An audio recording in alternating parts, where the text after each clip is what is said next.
দিয়ে আমাদের বহুত উন্নতি করেছেন, যে আমরা ভাষা দিয়ে বোঝাতে পারবো না। আমি এখানকার লোকাল বাসিন্দা, প্লাস মার্কেটে আমার দোকান আছে, মার্কেট প্রতিনিধির মধ্যে একজন আছি।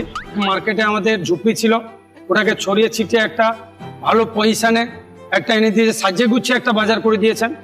এবং দিদি আমাদের সব থেকে বড় পাওনা দিয়েছেন দীঘার জগন্নাথ দেবের মন্দির। এই মন্দির করে দীঘার বিরাট উন্নয়ন এনেছেন উনি, এবং দীঘায় যে লোক ছিল 3 গুণ লোক সংখ্যা বেড়েছে। দিদিকে অশেষ অশেষ ধন্যবাদ, যে আমাদের এই উন্নয়ন করার জন্য শুধু আমাদের নয়, গ্রামবাসী, এলাকাবাসী এবং জনগণ, টুরিস্টের জন্য বিরাট কিছু অবদান উনার।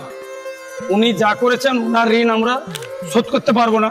এই গল্প নয়কো শুধু বাংলার সংস্কৃতির, এই গল্প 15 বছরের বাংলার উন্নয়নের।